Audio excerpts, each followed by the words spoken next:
I can tell you, just being here at Marshall, listening to the security experts from the Nordic countries, listening to the security experts from the Baltic countries, the fear there that Russia might move some other place besides, outside its borders is real. You're listening to Conversations, the official podcast of the George C. Marshall European Center for Security Studies, recorded at the center in Garmisch, Germany. Welcome to another Marshall Center Conversations podcast. I'm Jim Brooks, Public Affairs Director. The voice you heard at the beginning of this podcast was Mead Treadwell, the former Lieutenant Governor of Alaska. He was a recent guest speaker at a workshop we had here February 6th and 7th, 2017. Now, this two-day workshop was attended by our faculty as well as military, academic, and government experts from Nordic and Baltic countries, the United States, Germany, and Canada, all who specialize in the Arctic. The group also took a hard look at the emerging security challenges and the economic opportunities caused by the changing climate and advances in technology. Mead Treadwell was the workshop's opening speaker. With both political and private sector experience with the polar region, he certainly knows what's going on in the Arctic today. If you're wondering why we had this workshop, the lessons and recommendations learned over those 2 days will be integrated into future programs here, and quite possibly in a separate resident program. Here is our interview between Treadwell and Professor Joe Vann, our program director for Countering Transnational Organized Crime.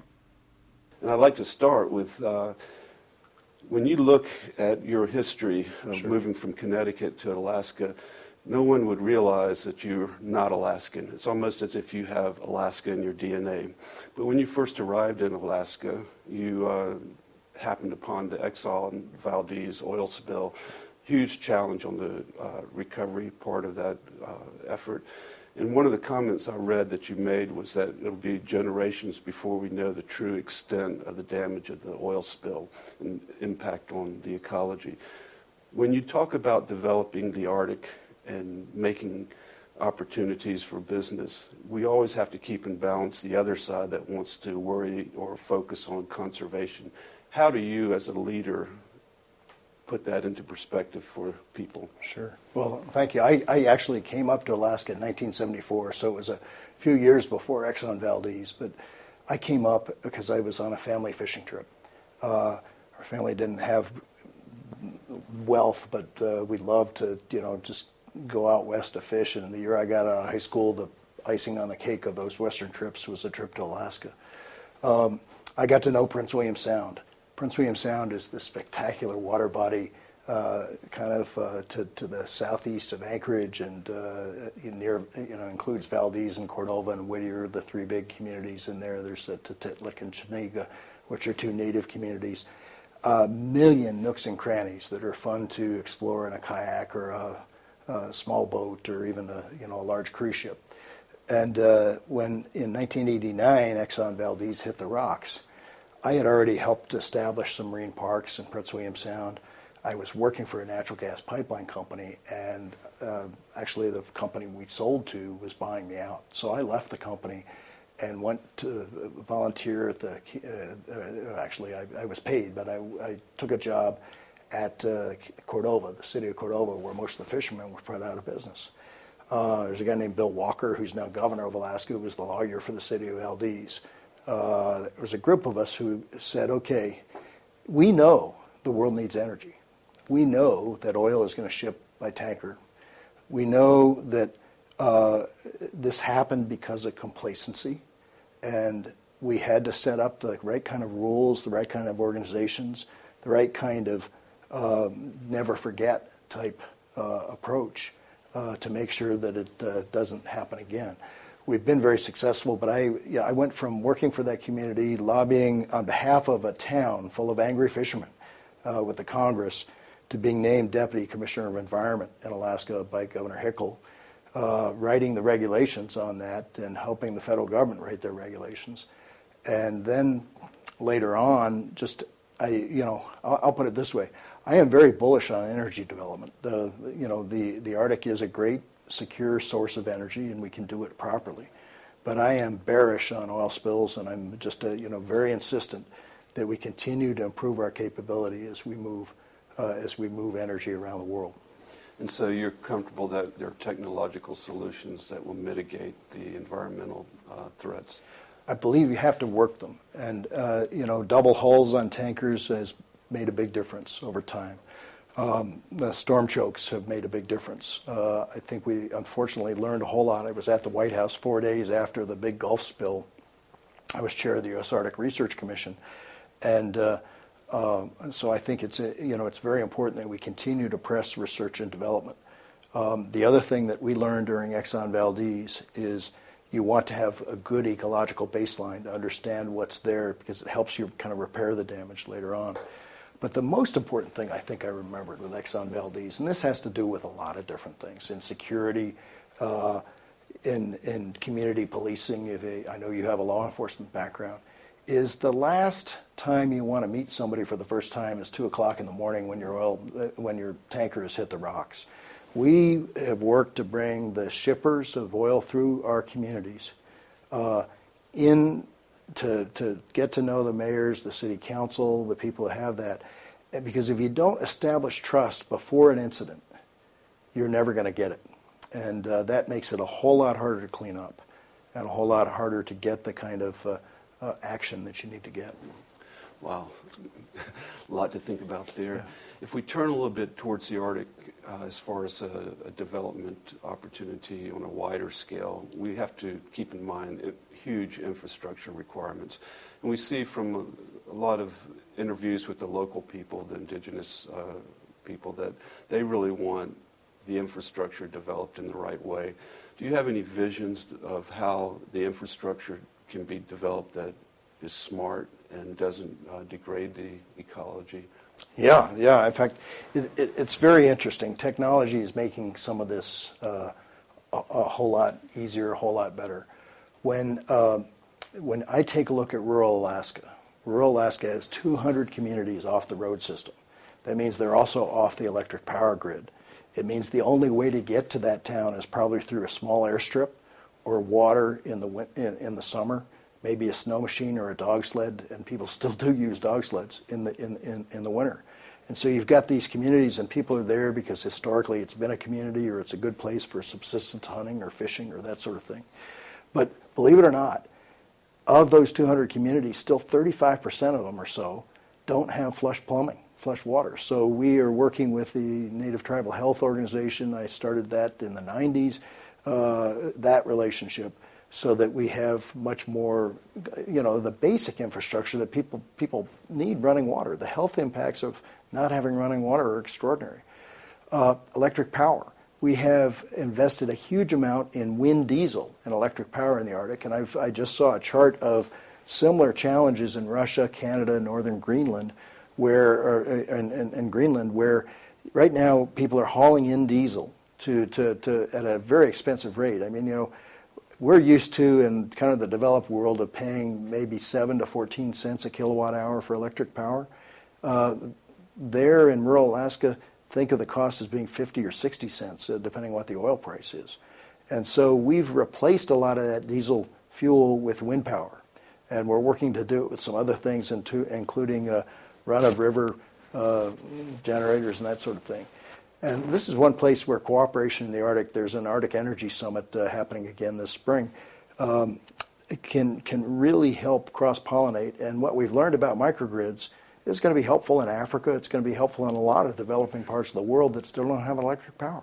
So you see what you're experiencing in Alaska as actually being kind of a leading edge for development in the rest of the Arctic region? We always have been. I love to say that the Arctic makes you an innovator.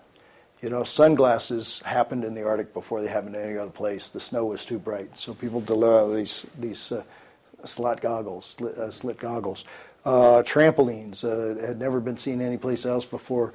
Alaska Natives did the blanket toss. The kayak, of course, was made there. And we have to work on innovations in energy and health and telecommunications. We were really the first adopters of VSATs to bring better telecommunications to many rural villages. We're an early adopter on, a big adopter on low Earth orbiting systems like Iridium, which I advise. So there's a lot that we can do in the developed country parts of the Arctic to solve problems that will help people in developing countries all over the world. And that requires a lot of investment. From your perspective, who should be investing in the Arctic, and how does that relate to Arctic security, both for the U.S. and other countries? Well, one of the things that is fairly dramatic that has happened in the Arctic, in the last generation. I mean, all of us know the stories of decolonization in Africa, decolonization in Asia. What most people don't realize is that Iceland became independent from Denmark during World War II. Alaska, of course, was purchased from Russia 150 years ago, but it only became a state in 1959. We got, with statehood, control of about 103 million acres of our land, and then the Alaska Native community got another 44 million acres. So we've got about 365 million acres. So somewhere a little bit less than half our land is controlled by the people who live there. The Yukon Territory just got control of its land. The Northwest Territory did. The new territory in Canada, none of it is getting set up. So the one thing about all this self-determination is that if an oil well gets drilled, we get 1/8 of the revenue that comes out of that oil well. And that's why we have that big permanent fund. And that money has allowed us to put some basic infrastructure in place where we couldn't before. I mean, the flush plumbing example that you have. The other thing is that all of us, whether it's in Russia, Alaska, Canada, Greenland, are calling on national governments to also make investments to help bring us up to speed. People may say, why do you need to build a railroad? Well, not all the railroads were built in the 1870s. We still need to build some railroads. We still need to build some roads. We still need to build ports. I mean, the Bering Sea coast is as long as from Maine to Florida, Maine to Key West, all right? And we do not have a single deep water port that's developed on the western side of Alaska.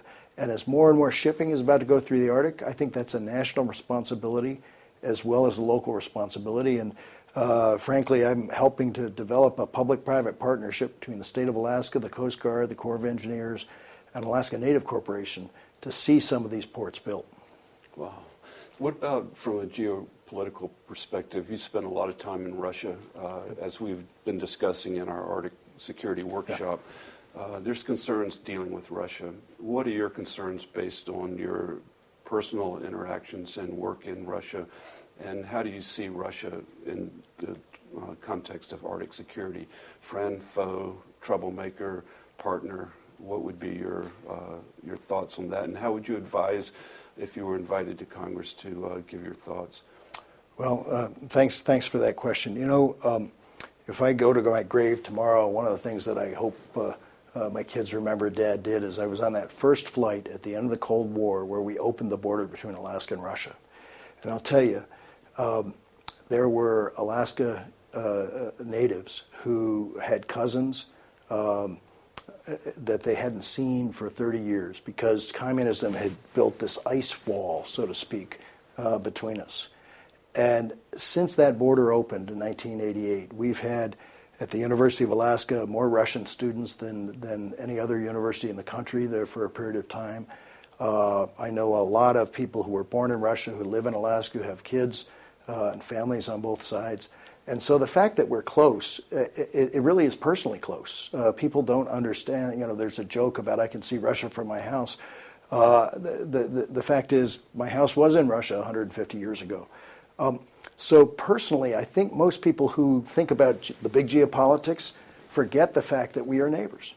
All right? Now, how well is our neighbor behaving in the neighborhood? On a lot of the issues of doing things right in the Arctic, there's a lot of cooperation. We cooperate on law enforcement with fishing, for example. We have a search and rescue agreement in the Arctic. We have an oil spill agreement in the Arctic. We both have many of the same aspirations to sell energy to the south, to put in the pipeline infrastructure or the liquefied natural gas or so forth. And so that's fascinating to me as an Alaskan, to go over to Russia and to see what they're doing and how they're thinking about that and so forth.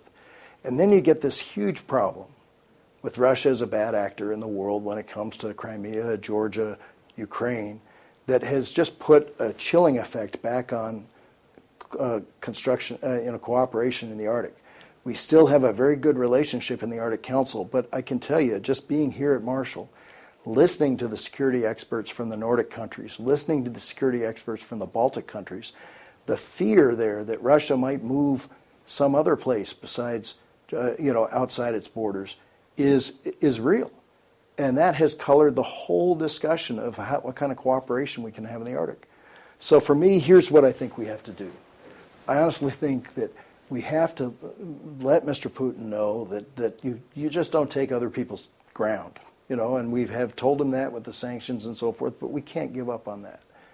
At the same time, there's plenty of room for cooperation in this brand new ocean, but we've got to go in there with our own independent capability. That's why I've pushed the United States to build icebreakers. That's why I'm now chairing a task force for the Arctic Circle on shipping and ports, and there are Russians involved with it, where we want to make sure that there's a seaway up there. And I'll just tell you, when the sanctions went on, one of the questions was, are we still going to be able to fly over Russia? If I fly from Japan to London, which I did last week, most of my trip is over Russia. It used to be you had to fly all the way to Alaska and then across the Arctic Ocean. And the fact is Russia is now integrated into some of our global infrastructure, and I think they should be integrated into more of it. And ultimately, we need to have Russia as a peaceful player in the Arctic and the world, and I pray that there's ways we're going to get there, because the Russian people we know, they're friends, and the aspirations that they have in the parts of the North are very similar to ours. I work with the Russian governors on that, and it's just very, very hard for me as an American to understand why those good people would be part of a government that would be just acting in a way that is causing huge huge lack of stability around the world. Yeah, it's well, we hope things will settle down. Turning to China, China stands to benefit greatly from open passages through the Arctic. What do you see in the future, 10, 20, 30 years out, regarding China? Are there opportunities that we need to look at taking advantage of? And how do you see China play into the region? Sure. In the early 90s, we created the Arctic Council. It's 8 Arctic nations together. There were a few observer organizations and a couple of observer states, but recently the Arctic Council added China, Korea, Japan, Singapore, India, as well as some other European countries as observers. And the question, when you have an observer, you have the inner ring, which are the foreign ministers, and the outer ring are people who observe. But here's my point.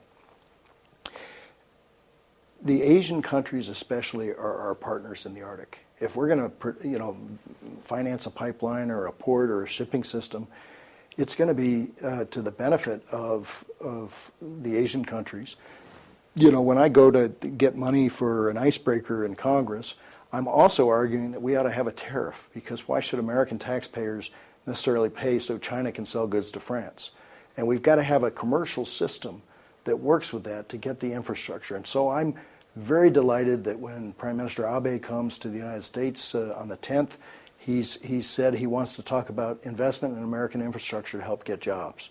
And the kind of investment in infrastructure may help energy for Japan, energy security for Japan, but it's also going to help us develop our part of the country safely. China. China's a major investor right now in some of our major mines, in some of the oil fields. We're watching carefully what they're doing in shipping. And I believe that if China remains a trading partner rather than a military rival in the Arctic, it will be positive. Great. What about just the Arctic Council? Do you think it's a better idea to have more observers than less, or do you think we're at the right level now? Well, the biggest unanswered question in the Arctic Council is the European Union. And the European Union has taken certain legislative positions that are disastrous for people who live in the Arctic. Now, I would never take a seal or hunt a bear or hunt a moose or fish and be poaching. But if these areas are opening for hunting and they're protecting the population levels of the species, then why is Europe saying that you can't import seal oil, for example? Seal oil is very good for your veins, you know. Why is it that the U.S. is saying you can't bring in ivory from that is carved by a Canadian citizen? So you've had this political correctness, which is well-founded. People want to protect species, but where we still manage these species and put people to work, you want to have that. So that's been one of the burrs under the saddle that has kept the European Union out of this. And so ultimately maybe there should be a dialogue on that.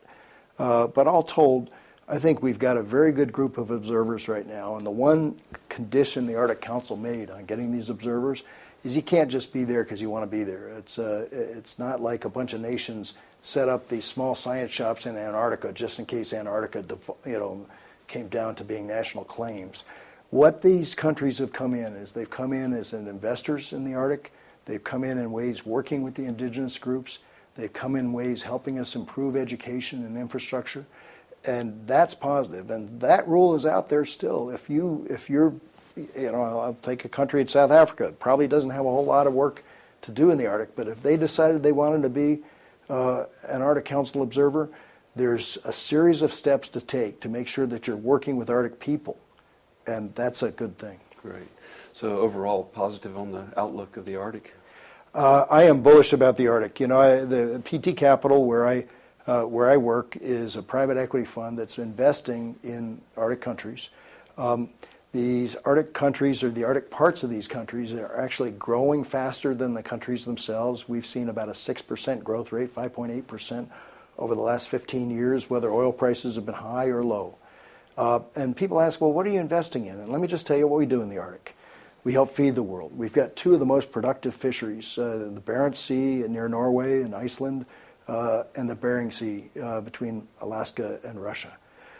We help fuel the world. And the energy that we produce, the largest source of natural gas for Asia, is going to be coming out of Russia by the end of this year. We were at times the largest source of crude oil for North America. There's tremendous opportunity in fuel, both in renewables and in conventional fuels. We help provision the world. We got the largest lead zinc mine in the world, the largest iron ore mine in the world going into production, the largest nickel mine in the world. There's a lot of use of our resources in things people use every day, like their cell phones. We help connect the world. Over 10,000 people a day fly across the Arctic. If you're flying from Detroit to Shanghai, you're spending most of your trip in the Arctic. If you're flying from Los Angeles to London, most of your trip's in the Arctic. And we help connect the world with aviation now. It's going to be shipping later. We help protect the world. If you take a look at the big air bases, radar sites that we've got in places like Greenland and the missile defense site in Alaska, that is responsible for keeping 750 million people out of nuclear annihilation. And finally, I think we inspire the world. Come up and see the Iditarod dog sled race. Come experience our native culture. Experience this fantastic beauty. And those are the things that we do. And every single one of them, we want to do more. The economy's growing. I'm bullish on the Arctic, and I think we're doing good things for the world. That's great. Thank you. I wanted to ask you one quick final question. Sure. Concerning the Marshall Center. Your experience here, was it positive, and do you think our focus on the Arctic is well placed? I think it's absolutely essential. Let me just say this. I have followed the work of the Marshall Center for some time. I obviously worked on some defense issues in Alaska, and there's a companion center in Hawaii called the Asia Pacific Center for Security Studies. And I've always wondered, why isn't the Marshall Center paying more attention to the Arctic? Because the European Command is kind of where the Arctic military decisions are made. And by gosh, you had the seminar this week. It may turn into a longer-term course. I really wish you Godspeed. And what impressed me most is the caliber of the people who put the program together and the caliber of people you brought into, you attracted from around the world on this. This is very, very important tool of American foreign policy, of German, and a great partnership with Germany. Honored to be here. Great. Thank you for coming. Thank you for making us smarter, and all the best in the future. Good luck. Thank you. Bye-bye. That was an interview between Mead Treadwell and our Professor Joe Vann on security in the Arctic region, recorded on February 7th, 2017. For more news about the Marshall Center, Visit us online at marshallcenter.org. Don't forget to like us on Facebook and follow us on Twitter. Thank you for listening. Thank you for listening to Conversations, the official podcast of the George C. Marshall European Center for Security Studies. The opinions and views expressed here are not necessarily those of the Marshall Center, the Department of Defense, the German Ministry of Defense, or any other entity affiliated with the Marshall Center. More from the Marshall Center is available on Twitter, Facebook, and other social media channels, and at www.marshallcenter.org. Thanks for listening.